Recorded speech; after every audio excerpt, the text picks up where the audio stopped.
Hello and welcome back to Worst Church Ever. This is an exciting episode. It's our first video episode because I'm finally not afraid to show my face. I am Chris, that is Nathan, and we are back today. We recorded our first sort of tag team episode last week. We're finishing up the editing on that, and we'll be posting that probably today. That's an audio only, but now today we're starting with our video format. So thanks to Nathan for setting the video platform up for us and for making this happen today. Nathan, how are you?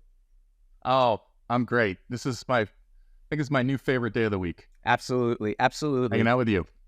Likewise, man. I'm so glad we get to do this.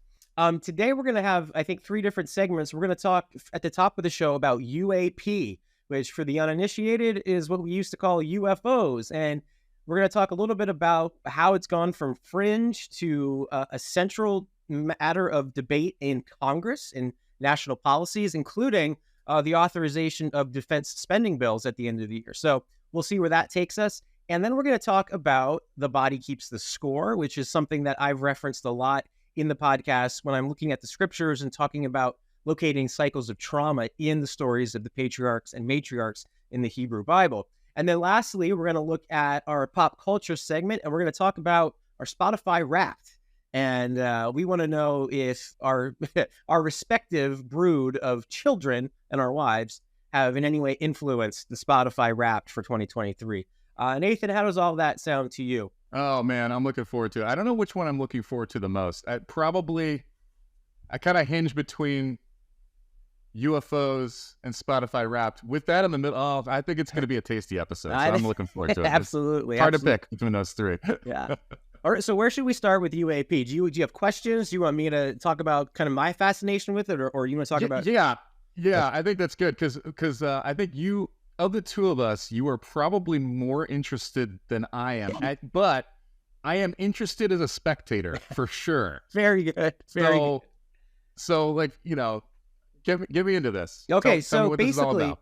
as you know, people have been reporting anomalous sightings for decades and decades and decades. But there's also anecdotal evidence that these things have been happening for thousands of years, right? And one of the places that it intersects, faith and philosophy very quickly is when you look at all the different stories from all the different world cultures and religions that deal with visitors from the sky or these non-human intelligences that are powerful. Some are benevolent, some are not so benevolent. And so this idea has been with humanity from the start of humanity, it seems like, and, art and culture bear that out through the centuries. But in the 1940s, we entered the atomic age, and we had an incident called Roswell that nobody officially really knows what that was. Since Roswell, there's been this heightened public interest in what exactly are these things? Are they real? Are they not? Are they ours? Or have we designed top secret, tech that does all these things that we can't even physically imagine, right? But it's gone from this fringe thing because mainstream respectable science has kind of always kept it at arm's length, right? And there's a lot of discussion. Except in Hollywood. Except in Hollywood, right. Except for in Hollywood. So you've had over the years legitimate scientists, people who are very intelligent and aren't just sort of specialists in one little area of this vast fringe, sprawling, nebulous, whatever, but people like Jacques Vallée, who is a computer scientist, he's a philosopher, he's a venture capitalist, he's a UFO researcher, he's a very serious guy, and there are many others. And if you start to learn about the history of how the government has tried to interact with the phenomenon, you'll hear all kinds of names. John Hynek is another one, and there are many others. Tom DeLonge, eventually. Yeah. He's integral to this whole thing. Yeah. Not quite the scientist that, in some ways he may be. Yeah. A musical scientist. Yeah. So basically, long story short, for those who haven't been following this, and I'll say the way that I got into it is like anybody else as a kid. You're like, wouldn't that be cool if aliens were real? And you watch Star Trek and you watch Star Wars and you read all the books and everything. And then when I used to do a lot of late night driving, so I got really plugged into like the weird AM late night radio, and they would always be talking about this stuff. This is like 20 years ago. But where this all becomes mainstream is actually 6 years ago this week. A major story ran on the front page of the New York Times about, I think it was 6 incidents with video that the government admits, the Pentagon and the congressional leadership all admit they don't know what it is. They don't know what these things are. Very sober-minded, serious Navy pilots and officials say, we can't understand what we're seeing, but here's the video. So behind the scenes, there was a push by many people in the government to start getting greater transparency in the middle of the last decade. And basically, they got as far as they could and were shut down. So Lou Elizondo, who was one of the directors of one of these programs, basically resigned and started to come public. And he's one of the ones who was integral in getting the videos to the New York Times and then starting this new level of discussion about UAP in a legitimate way. So now you see the budget showdowns at the end of this year in Congress. One of the big things happening right now is every year they have to authorize the Defense Spending Act. This year, Chuck Schumer has an amendment that basically would set up a time frame for actual disclosure of whatever the Department of Defense, the Pentagon, but also importantly, private aerospace companies that we've farmed this stuff out to potentially. Whatever they know needs to come into the purview of Congress.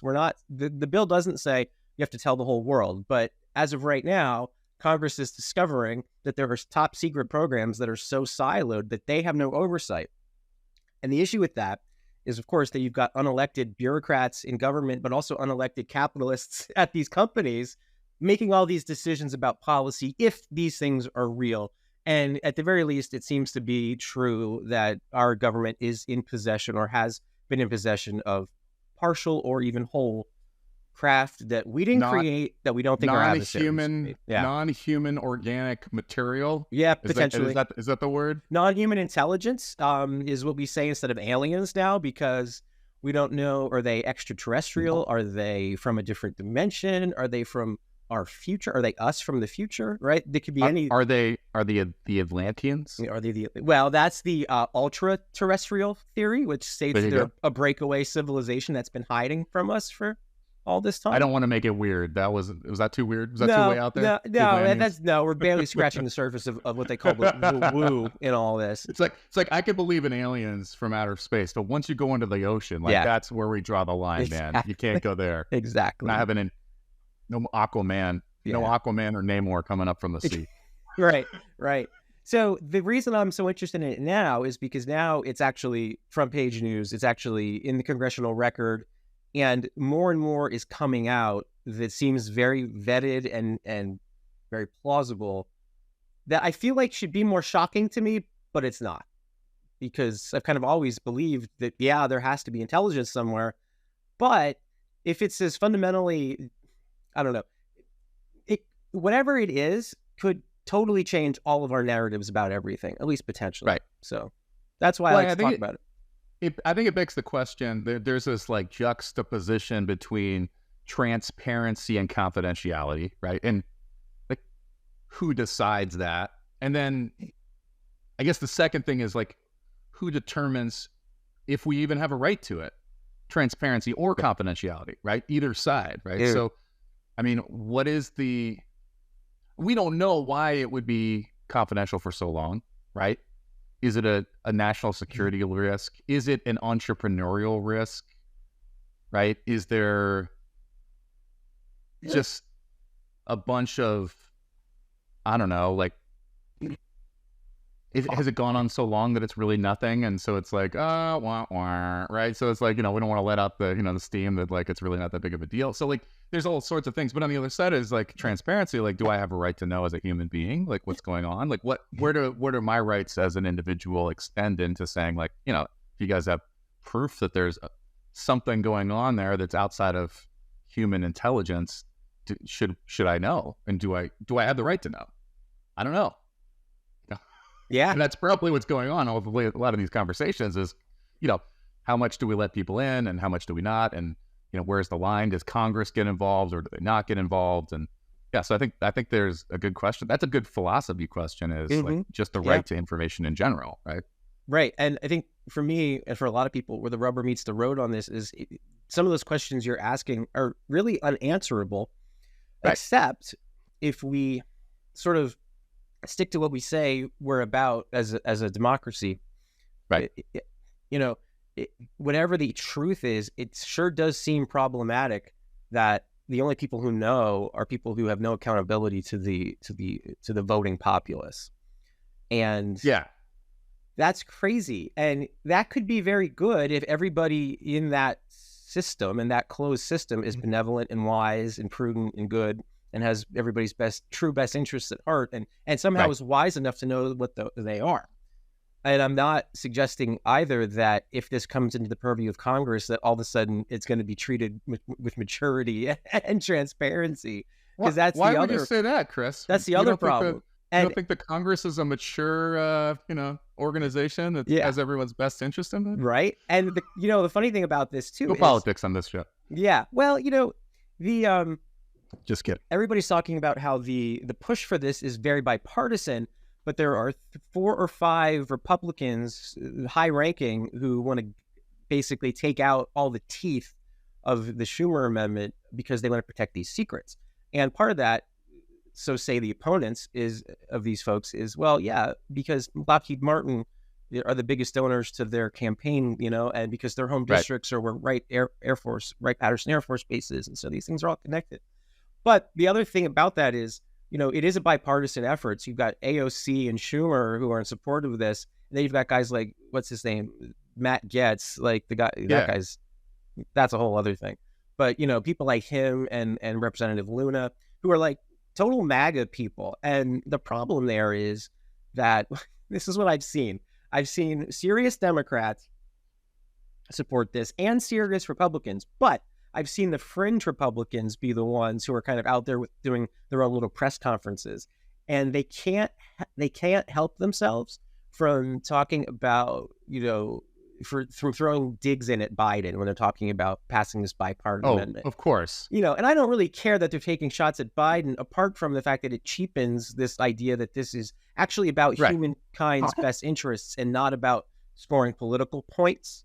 Well, I guess the only pot shot we could take is like he might have been around, 40, 50, 60 years ago, still in office when some of these things are being like originated, right? I mean, we could make pot shots like that, but I mean, like anyone in any administration is probably going to do that. I mean, during the Clinton years, everything was Bush's fault and Reagan's fault, right? And then, and now it's like we still have a holdover that everything is Donald Trump and Obama's fault, right? So it's like, whoever's in office is going to get the fall for it. It's like, who was responsible for World War II? Like, there's clearly like Obama and Biden. Like, that's just how things go, right? So exactly, those pot shots are not surprising to me. But I think you're right. It's like, could you use your platform to just maybe talk about the idea of transparency and confidentiality is a really good one that we should grapple with in the public space, right? Yeah, and this is a perfect litmus test or test case to say, like, how much do the American public or Congress or whoever need it? And I think you said it really well. It's not that everyone needs to know everything. It's that there needs to be some level of accountability with whoever knows. Yeah. Right? Yeah. Right. Whoever knows anything, there should be some sort of accountability if it's a public policy issue, right? I mean, like, my own shame, right? My narrative trauma, which we'll get to in a little bit, I mean, may not need to be public record, but there are certain things that I know that might be public policy, and they should be potentially available to everyone. I don't know where the line is, right? Is there a national security risk or whatever?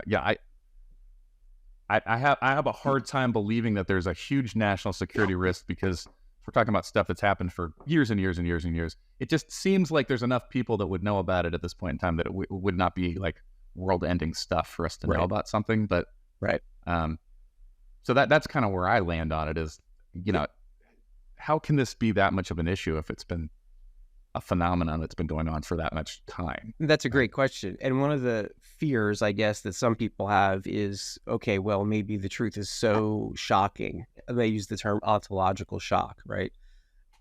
That it would, disrupt the economy, it would disrupt institutions, it would further somehow degrade society, and we'd have all these kinds of issues. Because we don't know how people would respond.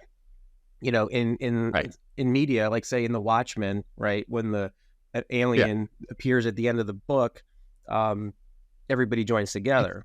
But that's almost a critique of itself, because that would not probably For happen. those of you that haven't seen or read Watchmen, sorry for the spoiler, but You've it had has 30, been you've out had since, 40 like, years. you've had 40 years, so it's and the 30. movie came out in like 2008. Yeah. Is that right? Yeah. I don't know. You have 35 years. Sorry to spoil Watchmen for you, one of my favorite books, but I think Alan Moore will forgive us. He doesn't I forgive don't know. easily. It doesn't seem like he forgives easily, but he may forgive that one. He may forgive that but one. I think the other part of all of this is, so if if it is something truly shocking, the questions are then going to be, how does this fit into our cosmology and our spirituality and our philosophy and everything like that? And I've never been one to think that like a true Christian worldview, let's call it a Christian cosmic view, should have any reason to be afraid of the idea that there's other intelligent life, even life that's more intelligent than we are. Because after all, the interesting thing is our scriptures are full of non-human intelligence, right? Like, that's what animates everything, right? Right. So, there's many visitations by many special people in this book that we believe in. And it's like, why would this be something that would cause my faith to flounder in a way that, I do. C.S. Lewis wrote about that. Like, he had some fiction books that were fantastic, right? Yeah. That grappled with that idea. And exactly. Were they science fiction? Sure. But I think that there's plenty of people that are on the conservative Christian side that would say like, oh, those are great books. Oh, yeah. And people on the progressive side that would also look at it and say like, yeah, they're great. So if it happened to be true, would that shake my faith? I don't know. Again, like, it's so mind-blowing that clearly the people that are in charge of it survived. Mm-hmm. Well, the interesting thing about that is... I mean, we think, right? Yeah. I don't know, maybe they didn't. No, that's true. And I guess part of the current push toward transparency and disclosure is, there is now congressional testimony on the record from high-ranking people that there has been violence done to people to try to keep this secret. There has probably been murder. There has been certainly character assassination and the ruining of people's careers and lives and everything else. So there's that part of it, right? And then there's this, on the cosmological side, there is this reality that a lot of people in the Department of Defense are fundamentalist Christians, apparently. And if you're a Christian that's disinclined to believe that dinosaurs are real, for example, like the current Speaker of the House, right? Mike Johnson. You may view all of these, if you're read into this stuff, you may view this as demonic. Well, these aren't aliens, these are demons, and they're here to deceive us. And if they come and tell us that they're peaceful, that's just Satan's minions, right? Because your worldview is so tied to what you think the Bible literally says, right? So I've read a lot and watched a lot of interviews with people who say some of the fundamentalists in the State Department are some of the ones who are really holding back because they think it's demonic and it's a deception and it's from Satan or whatever. I hadn't considered that potential. Hey, maybe you can't rule everything out. No, maybe not. Right. There's always, we don't know until the disclosure happens. Exactly. Right? We won't be able to look at it, and I'm sure that everyone will play.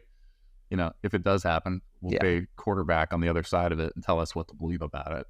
And whether or not the disclosure is even real after it happens, correct? Right. And I think that might be one of the reasons. Which news outlet gets it first? That's the question. Yeah, that's right. And I think one of the reasons that maybe if there are sober-minded actors, behind the scenes, maybe they're scared to death that if this does come out in all of its fullness, that we'll have such division immediately, and we won't know who to believe, and you will have people, from all parts of Christianity or Islam or any other religion saying it's this, it's that, it's the other. And that's why I guess it's really important to be rational and to try to... The reason I'm so interested in the topic now is because I do think we are a hell of a lot closer to finding out the truth, or at least part of the truth, than we were 6 years ago. And I think... Thanks, Boulder. Yeah. But I think by the time our kids are sitting here in their 40s, I think we It'll may be well know. yesterday's news. Yeah. And so, my worldview, my cosmological view certainly is, if God exists, right, why is it outlandish to think that he created other things, or that he, like God did other things? Right. So he created a whole universe. It would be silly to just have this small, tiny rock with a couple of little living things on it and this vastness of nothing. And And what's at stake if we're not the only life in the universe? I think there Nothing. are nothing's at stake, right? If you've worked through your trauma, right? There's nothing at stake. Nothing at stake. But if other than having other things that might be amazing and really beautiful and really interesting. Right? Exactly. Although exactly. I don't want to derail us here, but I do have like a couple of questions that come to mind when we're talking about this. So first, I think just aliens in general, the idea of that in pop culture and also in, fringe culture and also in now real culture, do beg the question of what the nature of the universe is. Right. And how are we going to interact with the universe? And so is the universe hostile by design? Is the universe kind by design? Or is it completely indifferent to us? Mm-hmm. Right. Mm-hmm. And then how do we interact with that universe that is around us? And then like, what happens when A and B come into conflict with each other? And I think that's a really good question for us to ask, like pre-disclosure or in post-disclosure, is like, what is our mode of operation in the universe as humans, right? And what do we actually do? Like if we meet another civilization, intelligent or non-intelligent, I'm assuming intelligent in this case, like what's our first position towards it? Mm-hmm. Yeah. I think it's really important. And it's crazy because every science fiction piece that you have is going to ask that question. If we come with kindness and they come with violence, like, well, that's going to be bad for us potentially. But I've seen plenty of the reverse too, right? Yeah. Where there's a civilization that's coming with kindness and pretty soon they have to cut us off from the rest of the universe because they're like, oh gosh, like don't let these people off their planet. They'll destroy the rest of us, right? So it's like, that's a good question that we have to ask. And then I think the last one might be just indifference. Like, regardless of disclosure, we've been pointing radio beams out into the air for like, a couple decades now. We're not hearing much. And the question is just nothing to hear? Or is it like nobody cares? Yeah, that's a good question. And if they are out there and they're aware of each other, they may also be aware of civilizations like ours that are not as advanced, right? And so, it's in Star Trek. Obviously, it's the warp drive is the threshold, for first contact. I think I've said. Do we even warrant an interest, right? Like, yeah, right. There's these things flying around, and we're like, oh, they're checking us out. No, we don't even care. Like, I don't like. Who are you? Like, why are you making a big deal about this? In whatever language they speak. Right? And if they're sufficiently evolved, let's say sociologically speaking, in their own history, they will know that I'm imagining that on their own planets, they've had the same history we've had, where first contact between groups that are indigenous to the same planet never goes well. They've hopefully worked through all that stuff millions of years ago, and maybe they stay away because they know that interference is what leads to the bad things happening. First contact doesn't go well, even when we're just meeting other people humans. like us. Yeah. Let alone, how about if you look in the scripture, look at the benevolent visit of the angels to Lot, right? And the people in Sodom and Gomorrah want to tear them apart. And that's not about homosexuality, as you know, but it's about hostility. It's about rejecting kindness, and it's about not extending hospitality and welcome. And those people were somebody other than us is here. Exactly. And we don't like that. And, we're so self-centered that we need to destroy them. And then, of course, for Christians, the movement of Christ to us is one of benevolence on Christ's part and one of rejection and murder on all of our parts. So I wonder if that's a good segue, right? Because we're kind of like broaching trauma, and we're talking a little bit about the Lot story and obviously the redemption story, which I think is part of your narrative so far in the biblical narrative, right? You brought up Body Keeps the Score a number of times in the podcast earlier. I haven't read it, so I feel like that same thing. Maybe I'll have to have the Chris synopsis here, just like UAP. But you have talked a lot about like trauma and some sort of repeated motifs of generational trauma. And then obviously Body Keeps the Score comes up a number of times. I know enough about it peripherally because of my wife's work as a therapist, but I'm just interested to hear you talk a little bit more about that, because we've got these we've got these potential disclosures coming, and we've got to deal with our own stuff maybe before we figure this out. So I wonder if that might just be a good place. Like, what is this book that you keep on referencing, and how does it play into these biblical narratives? And then, like, what do we do with it right now? Yeah. Those are good questions. And so both of our wives are therapists, and both of our wives know this material far better than either of us. But for me, I started reading it because it was sitting around the house during the pandemic, because my wife had a copy. And it's by Bessel van der Kolk. I'm not sure how he pronounces his name in Dutch, but that's what it looks like in English.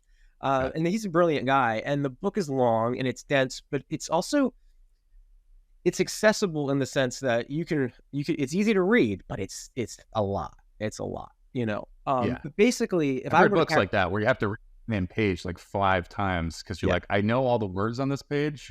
Like, all of them are in English. But somehow I just had to read that over and over again because it's like, for it to sink in, it's heavy. Right? Yeah. And, it is a largely narrative style, which makes it easier, but it's just, there's just so many, it's so long because it's the result of years and years and years of his clinical expertise. So, I mean, this is the guy who basically with his peers, recognized that something like PTSD was real, And, back in the early part of the 20th century, we called it shell shock. And we thought it was just because, you're exposed to all of this stuff. And we didn't know that being exposed to traumatic situations, like in World War I, in that case, or like being abused as a child, or being in poverty as a child, or being, not having enough to eat, whatever the traumas are, that they actually interact with our biochemistry and they interact with the rhythms of our brain. And when we, at a young age, especially, become accustomed to the chaotic nature of trauma, our bodies start to keep the score, meaning that our bodies are very good at having a trauma response that's meant to protect us from further injury and trauma. But what happens is those responses are triggered so much if you're living in constant trauma situations that becomes your baseline, and your body and your mind then start to sort of crave the trauma response baseline because it's what you know best, right? And so that becomes your new home state. So because of that, then you have a hell of a hard time recognizing your trauma and then working past it, because in some sense, your body, not your conscious mind, but your body and your native physical mind are almost addicted to the trauma and to the trauma response. And so what you end up doing is repeating the same cycles of trauma, which is why the Bible talks about generational curse. I look at it as generational trauma, so, and we look and we see, holy shit, people that we know in our everyday lives who had terrible situations being brought up or whatever it might be, they tend, when you take a bigger view, they tend to be the people who are repeating the same damn thing in their own families. And we know, for example, that people who are sexual abusers are very, very, very likely to have been abused themselves, for example. And that's not just some like psychosexual thing. That's a PTSD trauma response thing. But it cuts across all different kinds of traumatic experiences. So I started reading this book during the pandemic, which was arguably the defining traumatic experience for many, many people, of the past however long, especially people who don't have other serious trauma. Like if you're a kid in, Rwanda and you're already facing tremendous trauma, the pandemic didn't change your life at all, right? Yeah, but they may not have even known there was a pandemic on. Exactly. But for people like you and I who thankfully have a very sheltered life in some ways, right? Yeah. And that's why people got so crazy about masks and it's like, no one's telling me what to do. It's not really about what you think it's about. It's about you're traumatized by your sudden lack of freedom, Yeah, absolutely. I mean, I went stir crazy. We started going as a family on walks when we finally realized that we could go out of the house for it wasn't airborne to the point where a mile away from another human being you're going to get it. We started walking, and so did most of the rest of the public, and that was our only saving grace. I don't think I could have stayed in that house for another couple minutes without just going absolutely bat. No, I know. You're totally right. And that was restorative then.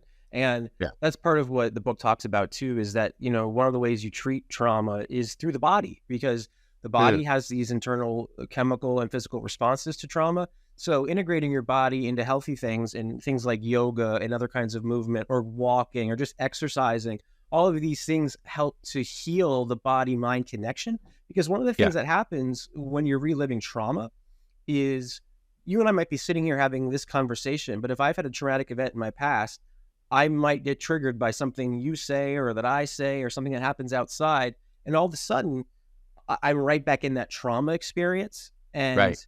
I don't even know that I'm not literally back in that experience. I mean, I've entered timelessness in my Right. brain, and I'm back in that situation. And so part of this is reestablishing body mind connections. And another part of it turns out to be basically narrative therapy. The idea, well, your wife talks about this, but telling your story and journaling and working through it in a way that you can start to connect the dots. Oh, I acted this way because I was raised this way, and I was raised this way because my parents were raised that way. And when you start to see it and be able to hold space and recognize it, then you can start to change it. And So there are yeah, other things that happen too, like medication and other things that are behavioral stuff. But yeah. I I guess from what I pick up from both my wife and from you is that there's this very physical sensation that you might feel in your body, right? So like when I'm experiencing something that's like trauma adjacent, right? So us talking and I suddenly get triggered and I actually feel something somewhere, right? And like I can actually notice that with help, right? So if I start to understand and restore that body mind connection, I can actually start to notice in my body where I'm feeling trauma, in a sense. I can start naming that feeling, and then I can then potentially start to figure out where that feeling came from. Like, how old is that feeling? That's actually a question I hear my wife use a lot: is how old is that feeling? And the first time I heard it, I was like, "What in the world is that?" But I guess so. I don't want to get too personal, and I'm willing to share not necessarily trauma, but like feelings. Yeah. Maybe that's the line for this. But like, do you have any examples of like where you feel trauma without necessarily having to get into the trauma? I can share some examples too if you want. Yeah. There are some, and thankfully I can't think of any at the moment because it's been a while. I'm But triggered. probably because I've tried to like build systems around it so I can avoid it, and Yeah. and sometimes that's wise, and other times avoidance is self-perpetuating, right? And Yeah. you don't work through it. So I Yeah. guess I'll give one example that is my trauma experience is framed within a more concrete one that my cousin had. Yeah. My cousin is a year younger than me, was a year younger than me, passed away. But he's an Iraq war vet. Yeah. So he came back to the States after the war and had PTSD very severe. And the only way that he found that could really bring him moments of quiet and peace was to self-medicate with alcohol. And there's already history in our family of that being an issue. So he struggled for a long time. And I was present with him on more than one occasion when he was right back in the war, like he Yeah. was having a trauma response, and he was there. He wasn't where we were. He wasn't in the living room. He was in Iraq. Yeah. And eventually it killed him. He Yeah. died from the effects of PTSD. He didn't kill himself, but at 37 years old, for your body to give out as you're trying to withdraw for the millionth time from alcohol addiction, that's what killed him. Yeah. So I always say there are so many people that came back from the war, but the war still killed them. They are still victims of that war. Yeah. And I might even say, for listeners that are listening to this, right, for somebody that has potentially taken their own life, we might even say that was the final quieting, right, of trying to avoid that trauma. Right? Yes, 100. And it's still that PTSD that's really causing that. It's this body-mind connection and this escape of like, I need to get away from this war. Yeah. Right. And I can't imagine a time when this isn't going to occupy all my responses. These responses aren't going to be so overwhelming, And so that's why this work. Kubrick. Kubrick in Full Metal Jacket, probably the most, don't, if you haven't watched it and you're opposed to violence, like, don't go there, right? This is, but like, that's a very poignant moment there where there's clearly PTSD going on in that soldier's mind, right? There's clearly a war reaction. There's clearly stuff going on, and there's a trauma response happening, and there's, that same thing. And we have to ask, I think that movie asks a really good question of, like, what caused it? Right. Right. And it clearly was stuff that was happening on screen and off screen. And those are always, I look at those bigger narratives and say, like, whenever you see someone's story, there's a lot more in that story than you know what's going on. 100%. 100%. And that's really what, Evander Colt's work is about, is like this stuff is rooted in the stories of our lives, not just the narrative story, but the physical story and, all that other stuff. And so what we see in the Hebrew scriptures is people are actually engaging in narrative therapy. They're like writing out the story. And I don't think I think a lot of it was subconscious when the people wrote the scriptures. I think, a lot of people look at the text and they say, oh, all these motifs are repeated because they were just copying stories of the ancestors to legitimate their own, the next generation. That's why. And okay, that's interesting. But it's not until the 70s when you start to think about these cycles of trauma as something very real and very deeply embedded that you can then combine psychological and sociological and medical findings with literary theory, right? And start to see, oh man, all the stuff that's repeated is repeated for a reason. And it's not simply like the obvious ones are obvious. Like, okay, a couple different patriarchs do the same thing with their wives and they say it's their sister and they give her over to a king, Okay, those are obvious ones.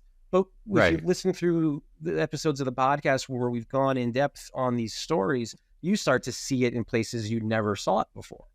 And it's amazing to uncover, because it's like, wow, without this lens of a trauma response, I would totally miss the fact that, in each generation, there are callbacks to stuff that's not obvious. But once you see it, it changes your whole perspective.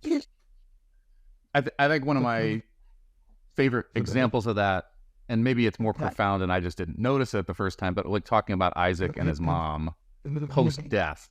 I think in one of your episodes you talked about like Isaac mourning his mother and going into the tent to like consummate his marriage, right? And there's this like really fundamental thing going on there. And it's hard. He's not there to interview, so we don't know exactly what's going on, but you got the writers who are telling this story and including this particular set of information that really helps us understand there's something very deep going on here. Absolutely. And I mean, the scripture basically literally says Isaac lived, he made his tent in the same place where his mother banished Ishmael and Hagar, first of all. And then, he consummates his marriage in his mother's tent. Yeah. And I'd never put that together. Yeah. Yeah. He lives in his mother's legacy, so to speak, right? Absolutely. And he's constantly dealing with the guilt and the trauma of having seen his brother banished and all that other stuff. And all the dysfunction that happened between Sarah and Abraham and Hagar and Ishmael. And then how is that then that factors into his own children, because just like his dad had a favorite, then he has a favorite.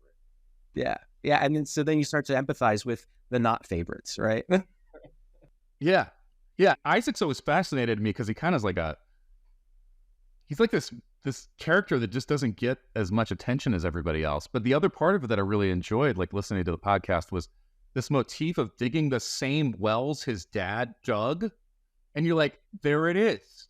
He's doing, like, the writers aren't spelling it out necessarily like up here, but in here they know, like, he's just doing the same thing his dad did. He's doing the same thing his mom did. He's living in the tent. He's digging the same wells, over and over again. These cycles are just repeating themselves. It's just amazing. Wells can be a source of life, but at the end of the day, he's digging holes. He's digging the same holes.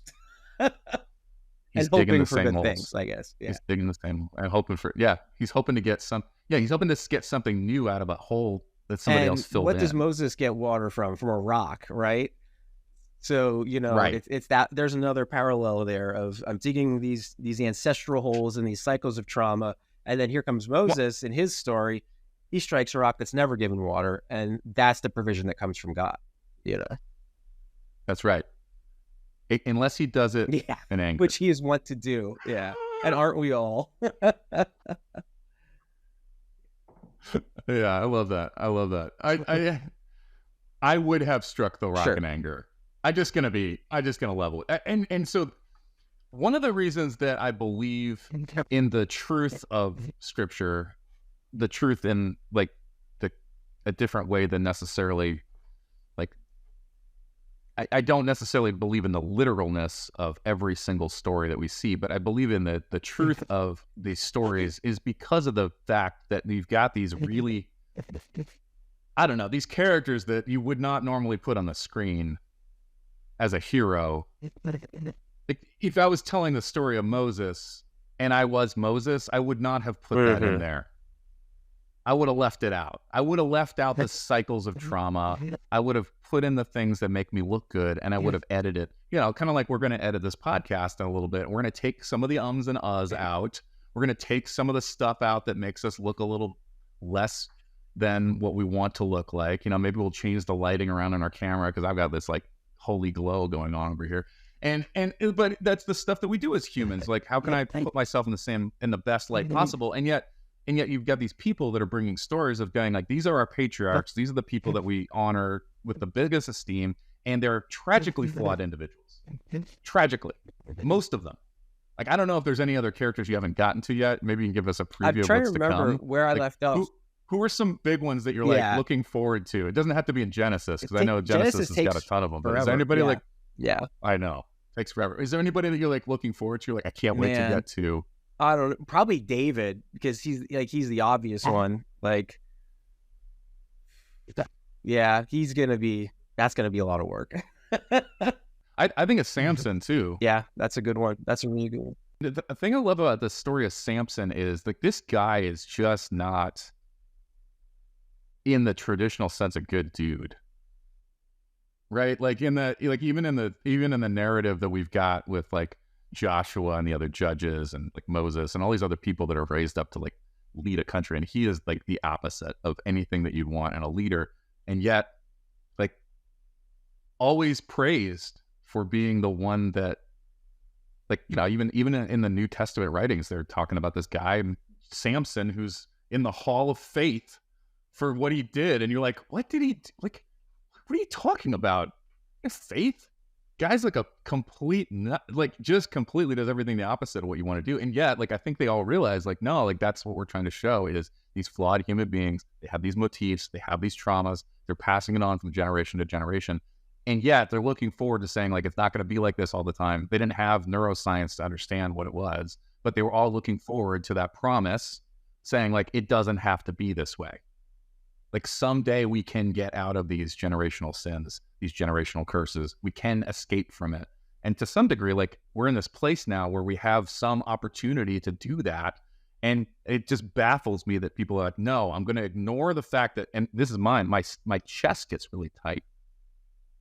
Like, I can feel it right here when I have a trauma response. It's just this anxiety that like just sits right here. It's not a heart attack or like my heart's beating, but it's a little bit of that. But it's just this incredibly like intense feeling that comes across just the middle of my chest. And like, I can ignore that to my detriment, or I can ask myself, why in the world is that happening? And what happened? What happened when I was a kid? What happened before I had words?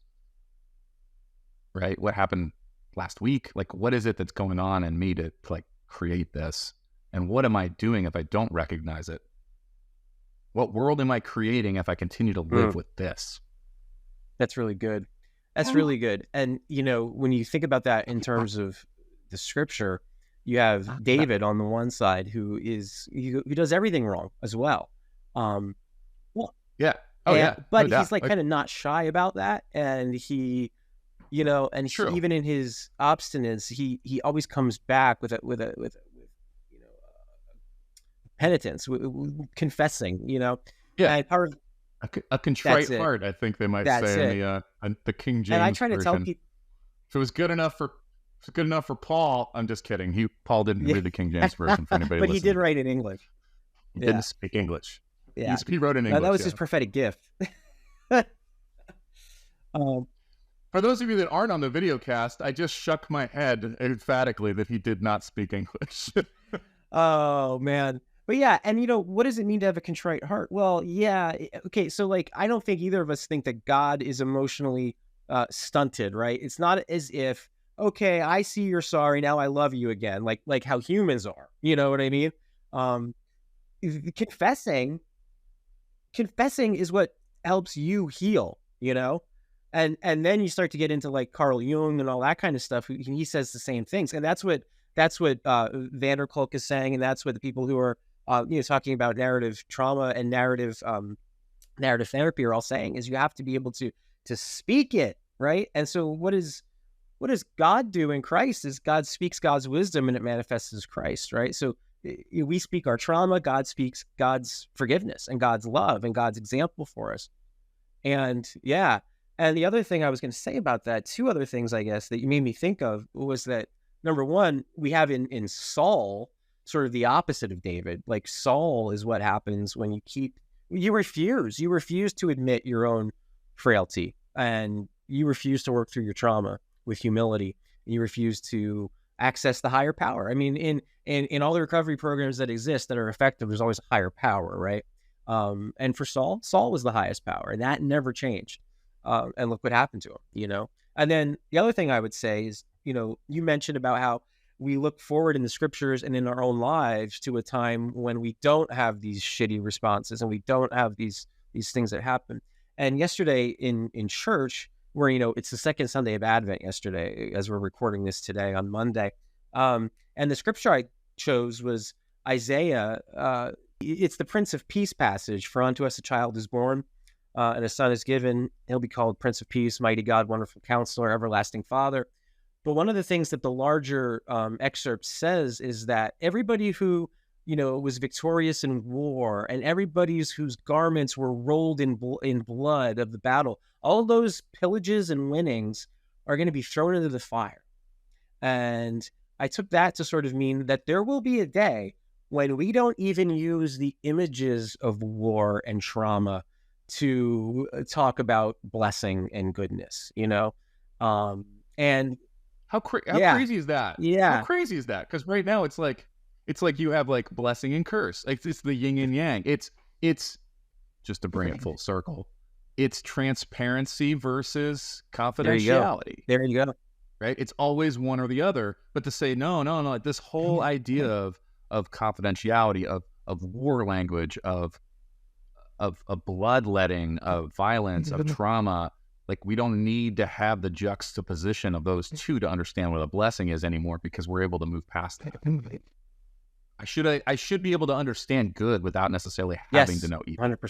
100%, which is right. I think that was the goal in the beginning, right? Like, you don't need to have the knowledge of good and evil in order to have a good life. That was the mistake. And what do many Christians do now is many of us believe that you better give people you better threaten people with hell and damnation, teach them about evil before you can.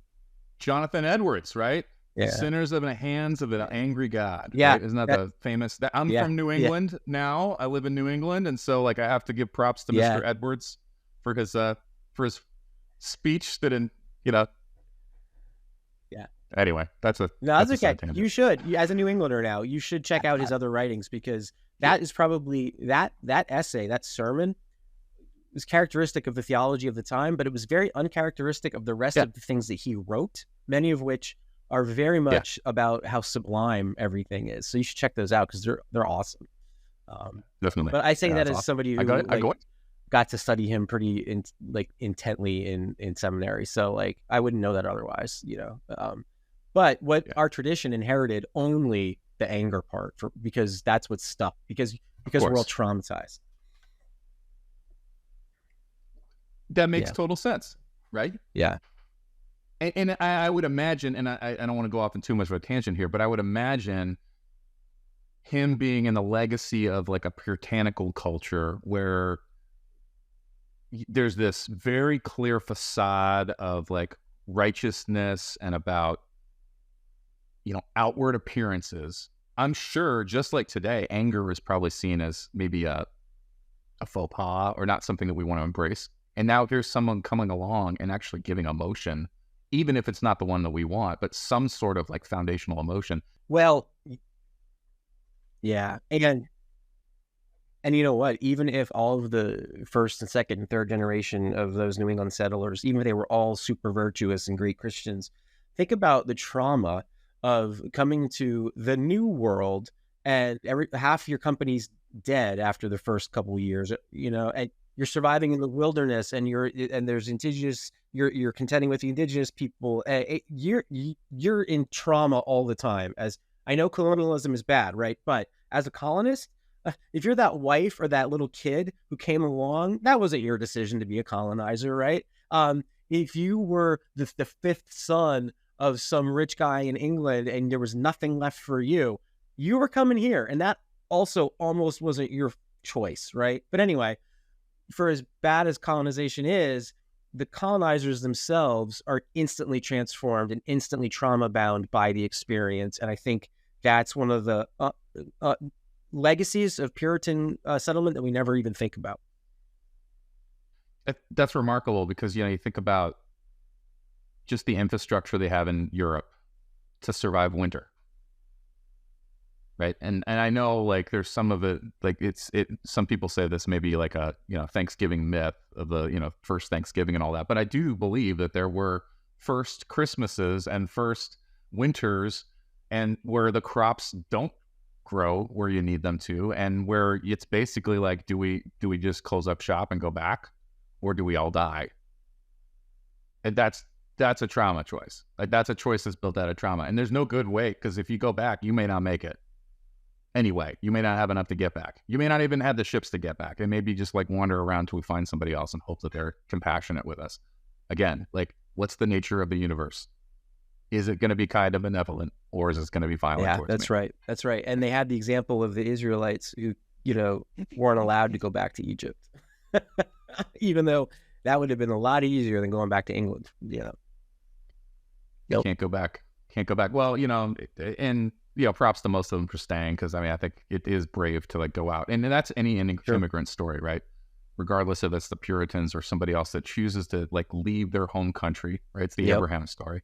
Like leave where you're comfortable and go out and actually try to build a life for your family, whether it's coming to the United States or going somewhere else. Like those that actually choose to go because they know that it's going to be better for the next generation. I think that's a remarkable story, because it is a whole lot easier to sit where you live. And it's easier for human beings to conceptualize breaking the cycle of poverty or breaking the cycle of political oppression, which is the story of many immigrants, than it is for us to conceptualize breaking the cycle of trauma, And so that's all at play here too, which I think is interesting. It's been great, Chris. I really thank you. Thank you. That very good summary of that. And I'd encourage anyone listening, if you haven't gone back to listen to some of the episodes that Chris did earlier, there's some really good stuff in there. Sometimes I want to go back and re-listen to them myself, because it's a lot to unpack. There's probably still more to unpack. Hopefully we haven't reached the end of that. Yeah, Chris. I still got lots of those to do. And one of the things that I'm really grateful for about doing episodes with you, Nathan, is, man, doing them all by myself, that can be triggering too, because I'm like knee deep in Jacob's trauma. And I so here, what do I get to do? I get to talk with a lifelong friend, and I get to process, and I get to like interact rather than just sit in my basement and think about how effed up everybody was and how the hell are we going to get better, And I guess to tie that up a little bit, I try to tell people when I work in churches, one of the things that Jesus frees us from is the illusion that we are able to cure our trauma ourselves. Because look at the fundamental image of Christ. He's literally being traumatized on the cross. And then, of course, the image of the empty tomb, and one of the things it saves us from is from the myth, from the lie that we somehow get to the empty tomb from the cross through our own power. And going back to the Isaiah text, the very last thing that text says about trading our symbols of war for symbols of peace and all that other stuff is, it says the zeal of the Lord will accomplish this. The strength of God will accomplish this, not your own strength. But you need to be strengthened, right? You need to take your medicine. You need to do your therapy. You need to, all that other stuff. But you're going to run out of the well of inner strength to deal with those things. That's why we have to appeal to the journey that God takes with us in all of these things. Yeah, absolutely. Yeah, and I don't want to take away from any of that because I think that was so good. And I think that's why God created people, not person.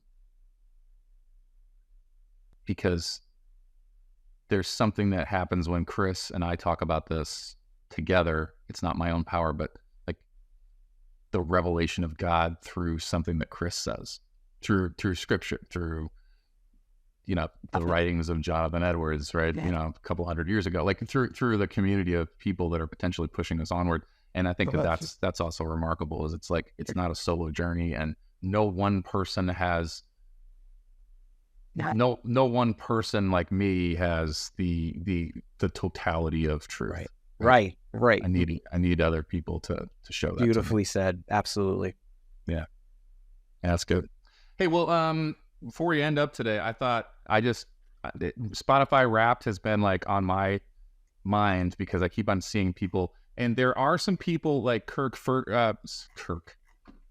Who in the world is Kirk Ferguson? Is that Turd Ferguson's brother? Turd Ferguson.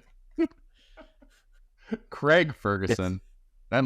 That might be a real person. How about Craig He's a real Ferguson? person. I saw he's a real person. I'm thinking about Kurt Cobain and Turd Ferguson. Craig Ferguson. I saw this meme the other day or something, some comment he made. He's like, I listen to vinyl, so I don't have a Spotify Wrapped. And I was like, you still want us to know that you listen to vinyl. He's so cool. I love him. He's so cool. So I got my Spotify Wrapped here. Why don't we do this? This might be fun. Do you have yours up? I do. All right. Why don't we go reverse order top artists, starting from 5 and alternate every other one? I'll go first. I've got Noel Gallagher's High Flying Birds as my number 5 for the last. All right. Very good. Okay. So that's excellent. You know what? I only have tracks. How do I see artists, Nathan? Oh, well, we can do that instead. That might be even more fun. Okay, so I've got mine's crazy, kind of. Okay. Okay. All right. Because we all use music to heal in different ways, right? So my number 5 is the song Angelina Zuma Zuma by Louis Prima. Louis Prima being, of course, the guy who was King Louis in the animated Jungle Book from 1969 or whatever. So that's my number 5. So I guess that begs the question, is that yours? Or is that the kids? That's mine. That's yours? Mine. Yeah. Okay. So I made... All right, well... I told you before we started that I thought it would be mostly Airborne Toxic Event and love songs from the late 80s, early 90s. And they're still definitely up here a lot, but I think what happened is I made a playlist that was specifically excellent Italian and Italian American music. And I think I just played the hell out of that this year, as you will see, because all the top 5 are from that playlist, apparently. I can't wait to hear this. All right, so my 5 songs instead of artists, top 5 songs. So number 5 is Snuggle Puppy. Excellent. It's from the Sandra Boynton collection. Very nice. Snuggle Puppy. I think you can guess that may be influenced by the 17-month-old that I have downstairs. But I will tell you that I may have listened to that a couple of times on my own too. It's a pretty good song. It's definitely catchy. And I will just throw this out there that Alex does say sometimes he'll just go, he can't say, "Ooh, I love you" yet. but he'll go, ooh, Yes. just the beginning part. And that's how we know he wants to listen to that. That's one. awesome. So he'll do that in the car. I love that. Number 4, we'll go back to you. What's your 4? And I will throw in here, one of the reasons I'm realizing this is a little skewed is because sometimes I listen to YouTube instead of Spotify. So that's not on here. Right. So no excuses. No, I'm very proud of this. I'm very proud of this. Number 4 is Apollonia by Nino Rota and Carlos Savina, and that is from the Godfather soundtrack. Woo. Hey, you were kidding. Nope. You got the Italian stuff going on there. Yep. I'm guessing that is by choice, not by influence from your kids. Yeah, this is all by choice. Yeah. Yeah. I've got Spring Cleaning, which is my own band. That's my number 4. Nice. So I'm one of the 8 people that listen to The Magnificent Defeat on Spotify every month, and apparently that's number 4 is my own song. So I was hoping we'd do artists, not songs, because now you're gonna see there's gonna be another song that pops up in a minute here. That's influenced by me. That's okay. You know what Prince said? Prince was like, when I want to hear new music, I just go make some, and I'm like, yeah, you do. Well, I mean, I guess it does say that I do like my own music, which that's good. That's good. It's you're not supposed to wear the band's T-shirt to the concert, but the bands are allowed to listen to their own music. They probably should. Yeah, I don't think I've ever seen a band wearing their own T-shirt though. Never. That would be awesome. I would love that. I think it's got to be some example of somebody doing it. But yeah. Anyway, all right. What's number? Oh yeah, do you have one? No. By the way, I was going to say. Somebody? Rick Rubin, there's a new interview with Rick Rubin out. I don't know if it's in the Atlantic or where it is. It's really good. It's about spirituality and creativity and about taking communion with Johnny Cash. It's really, we should read it. That we'll have to get him on the next absolutely. episode. We're going to blow up so much between now and then that he'll be coming to us. Yeah, Rick Rubin will come. Get beard tips. All right, what's number 3? Mambo Italiano by Dean Martin. Is there anything that's not Italian on your We're going to get your YouTube rap. Yeah. I have Home by Jeremy Riddle, who is I don't know. So where did I get that one from? So I think Jeremy Riddle released a new album this year. It's kind of an acoustic, sort of like at the church kind of feel, like very like him, the acoustic guitar, and a couple other light instruments. And I heard that song, and I think I put it on repeat for like 3 days straight because I just thought it was just the best. So Home, Jeremy Riddle, definitely mine. Not influenced by my kids. That one I'm gonna have to own. But I think it's a good song. That's excellent. Number 2 for me is That's Life by Frank Sinatra. That's a good one to have on there. It is. It really is. That's a great one to have on there. Man, if that's number 2, I can't wait to hear what number 1 is. Like, and if it is Rubber Tree Plant by Frank Sinatra, I'm going to like die. I can't. Sand in the clouds. Oops, there goes another rubber tree. I don't think it is. Now my number 2 is, again, and I'm getting a little red in the face here, All My Fault by The Magnificent Defeat. So there's my number 2 song. I promise you that's the last Magnificent Defeat song on my list. But again, another one that I played quite a bit. All right. So there you go. That's good. If you don't believe in your work, who else will, right? That's right. Only 7 other people on Spotify do, so I gotta hold it down, man. I gotta hold it down. Go listen to Magnificent Defeat on Spotify. the Magnificent Defeat, not just any Magnificent Defeat. There's a lot of pretenders out there. Not a Magnificent Defeat or just Magnificent Defeat, but the. Nathan has a side project called The Definitive, or The Definite Article is what I was trying to say. The Definite Article. The Definite. All right, my number Facebook. 1. First, I'm going to give you my number 1 non in this vein, okay? But the guy who did it is still half Italian, and it's Badlands by Bruce Springsteen. But my number 1 real one is Volare by Dean Martin. That's a good one too. I love that song. Man, you really did have the Italian list. I leaned into it real hard. It might have been because I'm like, I know Columbus Day is bad, but give us something. I'm not sure what it was, but I leaned in. Was that just October's playlist? You just did like listen to nonstop Thai music in I want to say yes, but that's not true. To celebrate indigenous I'm gonna celebrate Indigenous Peoples Day by listening to Nonstop Italian. That you're gonna get canceled for that, man. Yes. Hey, I'm all in favor of Indigenous Peoples Day. Columbus was a bad guy. Yes, absolutely.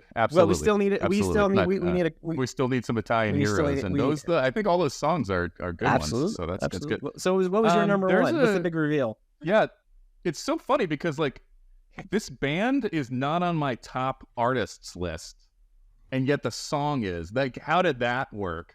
But the song's Firm Foundation, which is like a new kind of modern worship song, if you will. And there was a version of it that was kind of acoustic, and it reminded me, there was a young lady that went to a church I was attending, and she moved down to Virginia to go to school. And I heard the song, and I was like, oh my goodness, like that would be really interesting with her singing it. And so I just kept on listening to it. That's again, like, I don't know that I listened to it that much this year, but like 1 month, I listened to it a whole lot because I was just thinking about like making music with her and just thinking about how she was doing. So I played that song, and then I stopped playing it, and I don't know that I've listened to it since. So it's like one of those influenced by like a moment in time. Because if you look at my like top artists, my number one artist is Misfits. Like, and Radiohead's on there, and Pat Barrett made it. He's not, and none of his songs are on there, and then Noel Gallagher made it on there. Yeah. So like I've got like all these artists that I do listen to quite a bit that just like none of, well, I guess other than my band is on the number 3, even though I have 2 songs on the top 5, but my band's number 3. And yet like all these other bands, not one of their songs makes the top list, even though they're my top artists, which must be because I just put their playlists on and then just listen to them on shuffle. Right? Yeah. That's probably what it is. It's like, so I'm not listening to one particular track. So yeah, that's my Spotify Wrapped. So fun, I guess. Yeah. Embarrassing, maybe a little bit. You're good. But, hey, look at this. I don't know if you can see the phone, but like, oh yeah, there you go. Look at the skull on the top of mine. I got a Misfits skull at the top of my Spotify because of the fact that I listen to so much Misfits. Hey, that's pretty legit. That's yeah. So if Glenn Danzig is listening to this podcast, he or Jerry is. Only, know that I'm definitely a true fan of any era of Misfits. I am not one of those Misfits guys that even chooses between Danzig and Michael Graves. I don't care. I'll listen to any Misfits song anytime, except when my kids are in the car.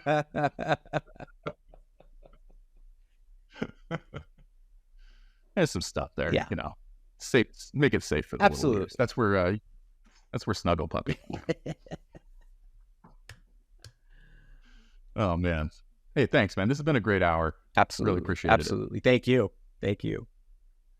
Yeah. Anything, any final parting thoughts for the road? I don't think so. I think we'll do this again next week. And so what will be our schedule, I think, will be we posting last week's episode today. We'll be posting this episode, I guess, a week from today, maybe sooner. We can talk about that, Nathan, as far as what our strategy will be. But this has been great. The fact that we could do this 2 weeks in a row, that's pretty incredible. Yeah, we're in a roll. Yeah. We're in a roll. So maybe we can make this a Monday deal. I like it. So that'd be great. Yep. All right, man. Well, thanks so much again. I really appreciate you allowing me to attend the worst church ever. Absolutely. It's like the rule of 2,